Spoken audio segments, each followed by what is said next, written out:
عزیز طلباء السلام علیکم۔ تجارت کی ممنوع اقسام کے بارے میں ہم پڑھ رہے تھے اور اس حدیث کا کچھ حصہ اس کے بارے میں ہم پڑھ چکے ہیں۔ حضرت ابو ہریرہ رضی اللہ عنہ سے روایت ہے کہ بے شک رسول اللہ صلی اللہ علیہ وسلم نے فرمایا کہ خریدنے کے لیے قافلے والوں کو آگے جا کر نہ ملو،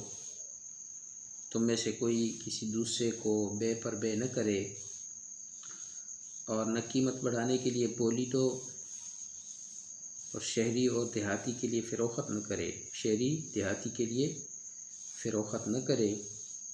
اونٹ اور بکری کے تنوں میں دودھ جمع نہ کرو۔ ایسا جانور اگر کوئی خریدے تو اس کو اختیار ہے کہ دہنے کے بعد، دودھ نکالنے کے بعد اگر چاہے تو روک لے اور اگر ناپسند ہو تو واپس لوٹا دے، اور ساتھ کھجوروں کا ایک سا واپس کر دے۔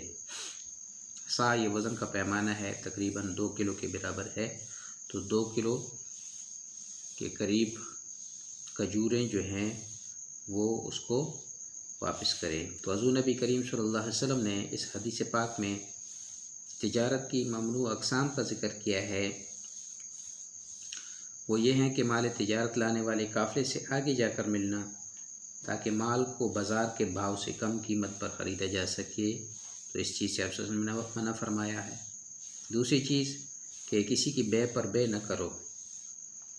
اور ایک دوسرے سے بڑھ کر بولی دے کر قیمت نہ بڑھاؤ،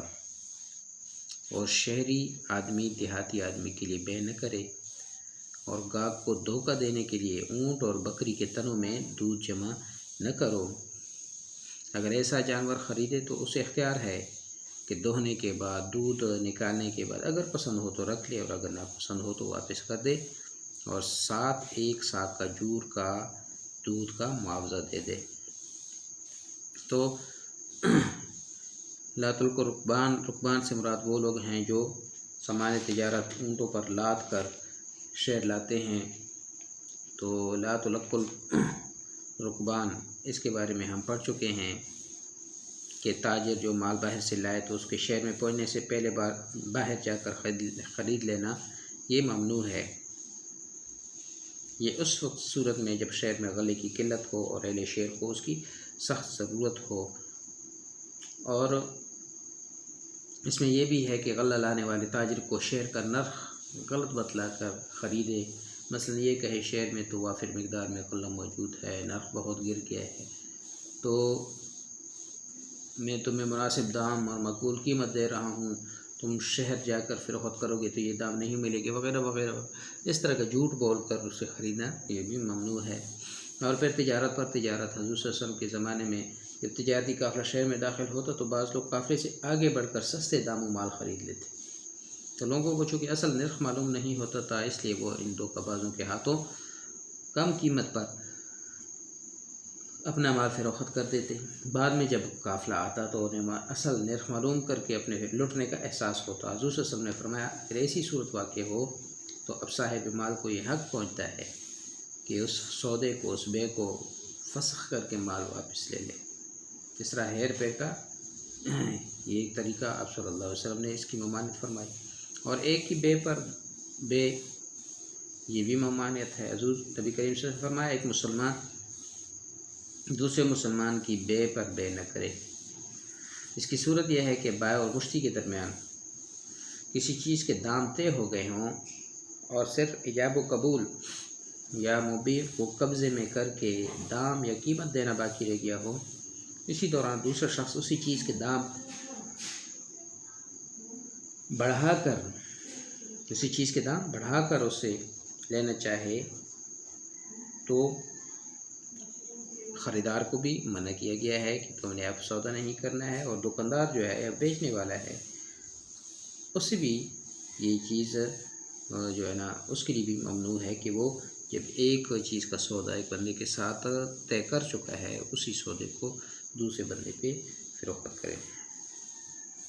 اور پھر قیمت بڑھانے کے لیے بولی، اس طرح حضور صلی اللہ علیہ وسلم نے فرمایا لا تناجشوا، یعنی تم نجش نہ کرو۔ نجش یہ کہ ایک شخص کسی چیز کو خود خریدنے کا ارادہ تو نہ کرے، اور وہ محض کسی شخص کو پنسانے کے لیے کسی چیز کی قیمت بڑھائے، جس سے مقصود گاہکوں کو دھوکہ دینا ہے، اور اس کا مقصد یہ ہو کہ کم مالیت کی چیز کو زیادہ داموں خریدے۔ نجش کا لفظ عربی میں خاص طور پر شکار کو بھڑکانے کے معنی میں استعمال ہوتا ہے، اور اس مقام پہ یہ لفظ ایک خاص شرعی اصطلاح کے طور پر استعمال ہوا ہے، جس کا حاصل یہ ہے کہ فروخت کرنے والے شخص کی طرف سے کوئی آدمی اس کام پہ مقرر متعین ہو کہ جب گاہک آئے تو ذرا وقفے کے بعد وہ بھی دکان پر پہنچ جائے، اور گاہک نے جو قیمت لگائی ہے وہ اس سے بڑھ کر محض اس لیے لگائے تاکہ گاہک اس چیز کو زیادہ قیمت پر خرید لے۔ یہ حرکت چونکہ دھوکہ فریب ہے، لہذا شریعت نے اس کی ممانعت فرمائی۔ یہ حرام اور گناہ عظیم ہے، اور بے میں ایسی دھوکہ بازی سود کی طرح ہے، جیسے سود حرام ہے نجش بھی حرام ہے۔ اور دوسرا ہے ولا یبع عاذر اللباد، اور شہری دیہاتی کے لیے تجارت نہ کرے۔ شہری جو ہے وہ دیہاتی کے لیے ولا یبع عاذر اللباد کہ شہری دیہاتی کے لیے تجارت نہ کرے، یعنی تجارتی قافلے کی آمد پر شہر سے باہر ہی ان سے مال نہ خرید لیا جائے، بلکہ دیہاتیوں کو شہر میں آنے دیا جائے تاکہ دیہاتی آدمی کو کیا ہے شہر کا باؤ جو ہے معلوم ہو جائے، اور مال کے بازار میں آ جانے سے اشیاء کی جو قیمتیں ہیں وہ ارزاں ہو جائیں گی۔ حضور صلی اللہ علیہ وسلم فرمائے شہری دیہاتی کے لیے بے نہ کرے۔ اس کی صورت یہ ہے کہ دیہاتی کوئی چیز فروخت کرنے کے لیے بازار میں آئے اور وہ ناواقف ہو، اسے قیمت کے اتار چڑھاؤ کا علم نہ ہو، اس دوران ایک چلاک شہری اسے کہتا ہے کہ تو خود مت بیچ، اپنا مال میرے پاس رکھ دے، مناسب قیمت پر فروخت کر کے اس کی قیمت تمہیں دے دوں گا۔ پھر جب قیمت زیادہ ہو تو وہ مال بیچتا ہے۔ اس صورت میں چونکہ عام خریداروں کو نقصان ہوتا ہے، نفع ایک شخص کے ہاتھ آ جاتا ہے، لہذا حضور نبی کریم صلی اللہ علیہ وسلم نے اس کی ممانعت فرمائی۔ بعض فقہا نے یہ مطلب بیان کیا کہ جب اہل شہر قحط میں مبتلا ہوں اور انہیں غلے کی حاجت ہو تو ایسی صورت میں شہر کا غلہ باہر والوں کے ہاتھ گراں فروخت کرنا یہ بھی ممنوع ہے، کیونکہ اس طرح اہل شہر کا کیا ہوتا ہے نقصان ہوتا ہے۔ لیکن اگر شہر والوں کو غلے کی حاجت نہ ہو تو پھر دوسروں کو فروخت کرنے میں کوئی حرج نہیں ہے۔ بہرحال اس حدیث میں ارشاد ہے کہ دیہات یا باہر سے آنے والے تجارتی قافلوں کا استقبال نہ کیا جائے۔ دیگر احادیث میں یہ چیز مذکور ہے کہ شہری دیہاتی کا مال نہ بیچے اور غلہ میں پہنچنے سے پہلے خرید لیا جائے، تو اس طرح مطلق ممانعت نہیں، بلکہ ممانعت اس صورت میں ہے جبکہ دھوکہ و فریب سے کام لیا جائے اور دیہاتی کو شہر کا باؤ کم بتایا جائے، حالانکہ شہر میں قیمتیں مستحکم ہوں۔ آخری چیز مسراتوں، تصریح کے معنی جانور کے تن میں دودھ روکنے کے ہیں، اور ایسا جانور جس کے تنوں میں دودھ روکا گیا ہو اسے مسرات کہتے ہیں۔ جانور کے تن میں دودھ روک کر گاہک کو دھوکہ اور فریب دینا جو ہے یہ ممنوع ہے۔ اور دودھ ان کے تنوں میں کیوں روک دیا جاتا ہے؟ دھوکہ دینا ہی مقصود ہوتا ہے۔ وہ جانوروں کے تنوں کو جب دودھ سے بھرا ہوا دیکھ کر سمجھتے ہیں کہ جانور زیادہ دودھ دینے والا ہے اور اس کا سودا کر لیتے ہیں۔ حضور نبی کریم صلی اللہ علیہ وسلم نے اس مقصد کے لیے جانور کے تن میں دودھ روکنے کی کیا فرمائی؟ ممانعت فرمائی۔ عرب میں یہ طریقہ رائج تھا، اور آج بھی بعض لوگ ایسا کرتے ہیں کہ جب انہیں جانور فروخت کرنا ہو تو وہ کئی دن تک اس کا دودھ نہیں دھوتے تاکہ خریدار آئے تو جانور کے تنوں کو بھرا ہوا دیکھ کر یہ خیال کرے کہ جانور بہت دودھ دینے والا ہے۔ خریدار دھوکے میں مبتلا ہو کر جانور خرید لے اور بعد میں اس پر حقیقت منکشف ہو جائے کہ دودھ اتنا نہیں ہے جتنا کہ دکھلایا گیا ہے، تو حضور نبی کریم صلی اللہ علیہ وسلم نے بیع میں اس قسم کے دھوکے سے ایسا جانور خریدا جا چکا ہو تو اگر وہ اس بیع سے راضی ہو تو ٹھیک، ورنہ اس سے اختیار ہے کہ اس بیع کو، اس سودے کو فسخ کر دے اور خریدار جانور کو جس سے خریدا ہے اس کو واپس کر کے اپنے دام اس سے واپس وصول کرے۔ اگر بے کو فسخ کرے یا اس جانور کا نسبتاً کم دودھ معلوم ہونے پر بھی اس جانور کو فروخت کرے تو اس پر بھی واجب ہے کہ اس نے جو دودھ حاصل کیا ہے اس کے عوض 1 صاع کھجور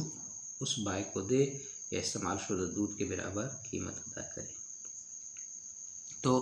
اس حدیث سے شریعت اسلامیہ کا یہ بنیادی ضابطہ اور اصول سمجھ میں آتا ہے کہ بے شراء کی بعض صورتیں جو کہ فی نفسی جائز اور مباح ہی ہوں، لیکن اگر وہ اپنے جاری رہنے میں ملک کے مجموعی مفاد کو نقصان پہنچائیں یا روزگار وسائل سمٹ کر چند افراد کے ہاتھوں میں اس طرح پہنچ جائیں کہ جب وہ چاہیں اشیاء ضروریہ کی قلت پیدا کر کے عوام سے منہ مانگے دام وصول کریں، اور اسی طرح غریب، سفید پوش، متوسط طبقہ کی زندگی جو ہے نا مشکل ہو جائے، ایسے حالات میں اس حدیث مبارک کی روح سے حکومت وقت کے لیے، کس کے لیے؟ حکومت وقت کے لیے جائز ہے کہ وہ عدل و انصاف اور خدا خوفی کے ساتھ بے و شراء کی بعض صورتوں پہ پابندی عائد کرے، لیکن اس کے ساتھ ساتھ اسلام کی بنیادی ہدایات جو ہیں اس کا بھی پورا خیال رکھنا بھی لازمی ہے۔ یعنی پابندی اس نوعیت اور کیفیت کی عائد کی جائے جو بقدر ضرورت ہو اور جس سے دونوں اطراف کے جانبین کے بنیادی حقوق جو ہیں وہ تلف نہ ہوں اور اسلام کی بنیادی ہدایات بھی مجروح نہ ہوں۔ تو یہ ممنوع تجارت کی لیکچر کل جو ہوا تھا اس کا دوسرا حصہ ہے، اور اس میں ہم نے مختلف موضوعات کے بارے میں پڑھا ہے۔ تو اللہ تبارک و تعالی ہمیں حضور نبی کریم صلی اللہ علیہ وسلم کی سچی اتباع کرنے کی توفیق عطا فرمائے۔ السلام علیکم ورحمۃ اللہ وبرکاتہ۔